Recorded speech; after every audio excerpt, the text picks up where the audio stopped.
Bismillahirrahmanirrahim. Assalamualaikum warahmatullahi wabarakatuh. Selamat datang Kepada semua pelajar asasi komunikasi SA05.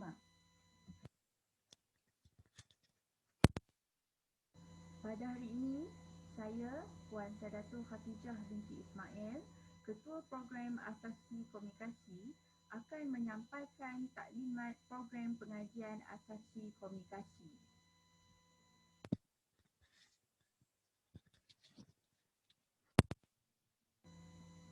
Terlebih dahulu, saya perkenalkan barisan pensyarah di bawah unit komunikasi. Pertama, di atas sekali kita ada Puan Nolia Abdul Karim. Puan Nolia Abdul Karim merupakan Ketua Jabatan di Jabatan Pengurusan dan Informasi ataupun lebih kita kenali sebagai JP. Untuk pengetahuan pelajar, Puan Nolia tidak terlibat di dalam proses pengajaran dan pembelajaran ataupun PNP kerana Puan Nolia ni dia berada di bawah unit pengurusan. So di bawah unit komunikasi, pensyarah yang akan mengajar pelajar-pelajar ada 2 orang, iaitu terdiri daripada saya, Puan Sadatul Khatijah Ismail, iaitu Ketua Program Asasi Komunikasi, dan juga Puan Zati Iwani Ismahadi. Okey, kedua-dua kami akan mengajar subjek teras disiplin.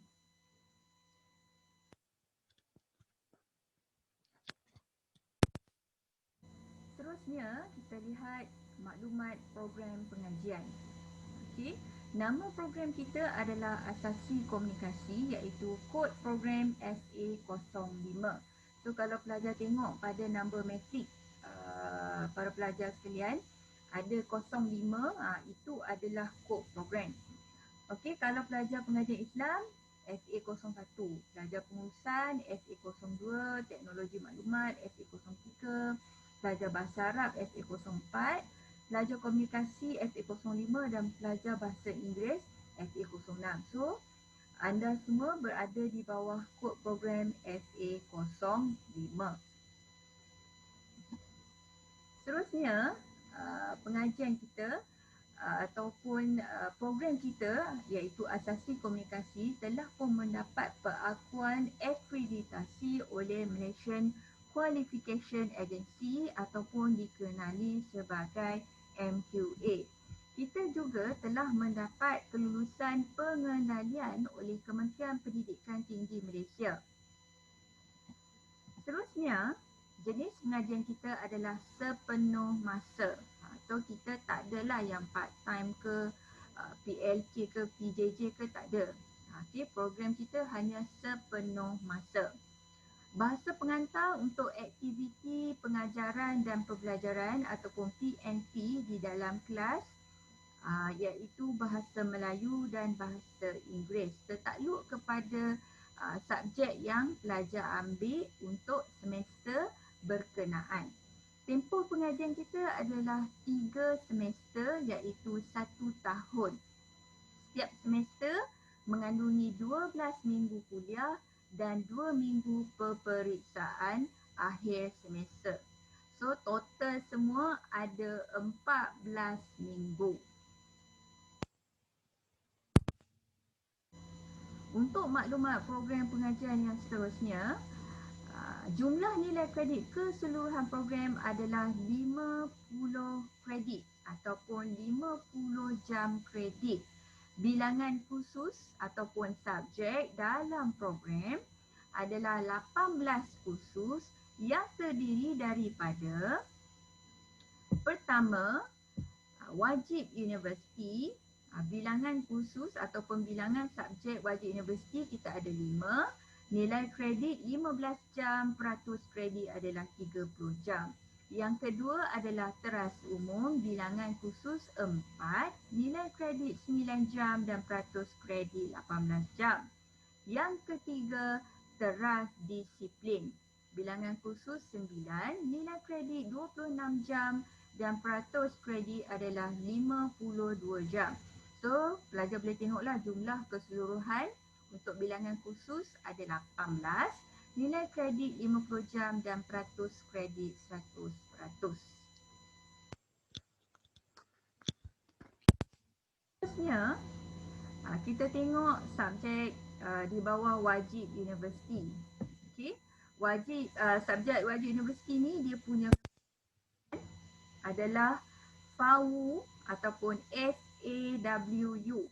So kalau kod depan dia FAWU tu maknanya dia di bawah kategori wajib universiti. Okey, ada 5 semuanya, iaitu FAWU 1063 pengantar psikologi Islam, FAWU 1073 Foundation English, FAWU 1023 Reading 1, FAWU 1093 Al-Lughah Al-Mu'asirah, dan yang terakhir FAWU 1103 Al-Lughah Al-Ittisaliyah. Seterusnya, kita tengok pula subjek teras umum, di mana subjek teras umum ini ada 4. Kod untuk teras umum adalah FAPA ataupun FAPA. So nanti kalau pelajar tengok dalam slip pendaftaran tu ada FAPA, itu adalah subjek teras umum. Okey, saya pergi satu-satu.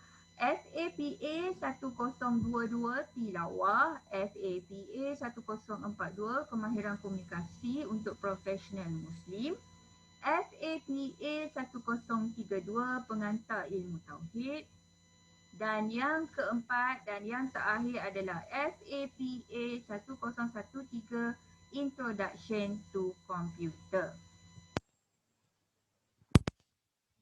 Kategori yang ketiga pula adalah teras disiplin. So ada 9 semuanya, iaitu FASK 1013 Pengantar Komunikasi Masa, FASK 1023 Komunikasi Kemanusiaan, FASK 1033 Asas Kewartawanan, FASK 1043 Asas Teori Komunikasi 1, FASK 1053 Pengantar Sains Sosial, FASK 1063 Asas Teori Komunikasi 2, FASK 1073 Pengenalan Literasi Media, FASK 1083 Pengenalan Perhubungan Awam, dan FASK 1092 Pengenalan Sains Tingkah Laku dan Perkembangan Manusia. Seperti yang saya bagi tahu di awal tadi, subjek-subjek ataupun kursus teras disiplin ini akan diajar oleh saya dan juga Puan Zati Iwani. Untuk subjek teras umum dan wajib universiti, ini akan diajar oleh pensyarah-pensyarah daripada Jabatan Bahasa dan juga Jabatan Pengajian Islam. Dari segi prospek kerjaya pula, program asasi ini sebagai landasan kepada pelajar lulusan CJ Pelajaran Malaysia SPM atau O-level yang berkelayakan untuk mengikuti kelas persediaan sebelum mengikuti pengajian tinggi di peringkat ijazah sarjana muda. Kelulusan di peringkat pengajian asasi tidak digunakan sebagai kelayakan untuk memulakan kerjaya. Maksudnya, untuk sijil asasi ni, pelajar tak boleh gunakan untuk minta kerja. Sebab dia dah tulis dah dekat sini, untuk mengikuti kelas persediaan sebelum mengikuti peringkat ijazah sarjana muda. So hanya untuk persediaan sebelum pelajar sambung ke peringkat degree. Seterusnya, prospek melanjutkan pengajian ke peringkat lebih tinggi. Okey. Pengajian asasi, pelajar layak melanjutkan pelajaran ke peringkat ijazah sarjana muda di universiti awam dan universiti swasta dalam dan luar negara yang mengiktiraf lulusan asasi kuis. Ataupun kuis juga menyediakan peluang melanjutkan pengajian ke program ijazah sarjana muda. So pelajar-pelajar bila tamat saja peringkat asasi ni, bolehlah sambung pengajian di peringkat degree sama ada di IPTA ataupun IPTS pilihan masing-masing. Kalau pelajar dah tak tahu dah nak pergi mana, dah selesa dengan kuis, boleh je nak sambung degree di kuis. Kerana di kuis juga kita menawarkan pelbagai program peringkat ijazah sarjana muda yang menarik dan memenuhi keperluan pelajar.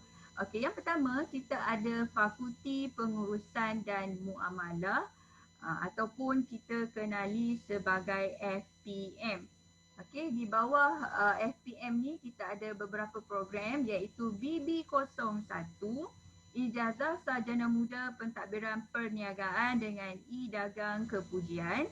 BB02, Ijazah Sarjana Muda Pengurusan Sumber Insan Kepujian. BB03, Ijazah Sarjana Muda Ekonomi dan Keuangan Kepujian. Dan BB04, Ijazah Sarjana Muda Perakaunan Kepujian. Untuk masuk ke program BB04, pelajar perlulah memenuhi syarat kemasukan khas iaitu kepujian bagi subjek matematik di peringkat SPM, lulus bahasa Inggeris di peringkat SPM dan juga mendapat band 2 di dalam MUET ataupun Malaysia University English Test. Ini syarat khas untuk masuk ke program BB04 iaitu Ijazah Sarjana Muda Perakaunan Kepujian. Ya, kita ada lagi di bawah SPM iaitu BB05, Ijazah Sarjana Muda Keuangan Islam Perbankan Kepujian, di mana syarat khas kemasukannya adalah lulus matematik di peringkat SPM. BB08, Ijazah Sarjana Muda Pengurusan Industri Halal Kepujian, dan BB09, Bachelor of English Honours with Corporate Communication. Untuk BB09 ni, dia juga ada syarat kemasukan khas iaitu pelajar perlulah mendapat kepujian bahasa Inggeris di peringkat SPM dan juga mendapat band 4 di dalam MUET. Seterusnya BC02 iaitu Ijazah Sarjana Muda Komunikasi Penyiaran Kepujian. Untuk BC02 pelajar perlulah mempunyai syarat kemasukan khas iaitu kepujian bahasa Inggeris di peringkat SPM. So BC02 ni adalah kita punya feeder lah.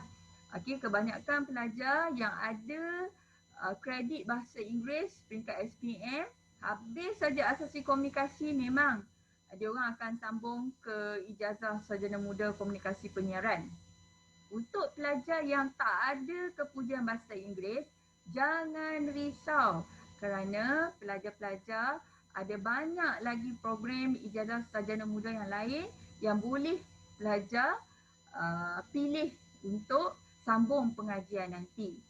Kalau pelajar berminat juga nak sambung, saya nasihatkan, ni kalau betul-betul berminat lah nak sambung bidang penyiaran ni, ulang balik SPM untuk paper bahasa Inggeris.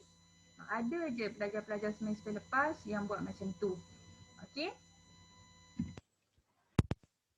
Terusnya kita ada Fakulti Pendidikan ataupun kita kenali sebagai FP. Di bawah Fakulti Pendidikan ni kita ada dua program iaitu BE01, Ijazah Sarjana Muda Bahasa Inggeris sebagai bahasa kedua ataupun TESOL dengan multimedia kepujian. Syarat kemasukan khas dia adalah lulus temuduga. So kalau pelajar apply ni kena hadir temuduga lah. Dan yang kedua adalah BE02, Ijazah Sarjana Muda Pendidikan Islam dengan multimedia kepujian. Juga syarat kemasukan khas adalah lulus temuduga. Yang ketiga kita ada Fakulti Sains dan Teknologi Maklumat, FSTM.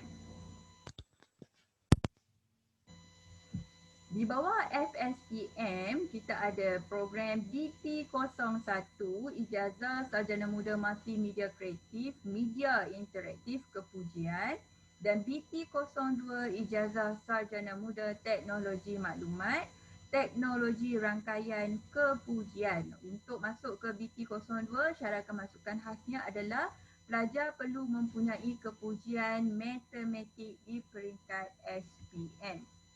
Dan yang keempat, kita ada Fakulti Syariah dan Undang-Undang ataupun FSU.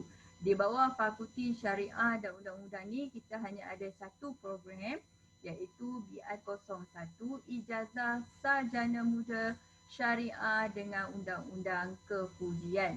Syarat khas kemasukan adalah kepujian Bahasa Arab SPM dan salah satu mata pelajaran pengajian Islam SPM. Okey, kalau pelajar nak tahu, ada juga pelajar asasi komunikasi yang dia tak ada kredit bahasa Inggeris. Tapi disebabkan dia daripada aliran agama, dia ada kepujian bahasa Arab dan ada dia lulus salah satu mata pelajaran daripada pengajian Islam di peringkat SPM. Dia berjaya untuk sambung ijazah sarjana muda di FSU. So nampak tak kat sini? Kuis juga menawarkan pelbagai lagi bidang pengajian, peluang-peluang menyambung pengajian ke peringkat ijazah sarjana muda kepada pelajar-pelajar yang walaupun dia tak mempunyai kredit bahasa Inggeris. Okey. So itu sahaja taklimat untuk program asasi komunikasi pada hari ini.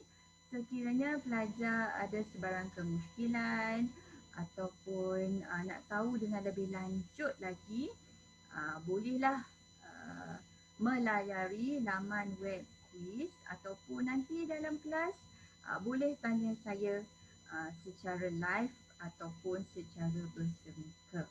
Okey, itu sahaja untuk hari ini. Sekian, wabillahi taufiq wal hidayah. Assalamualaikum warahmatullahi wabarakatuh.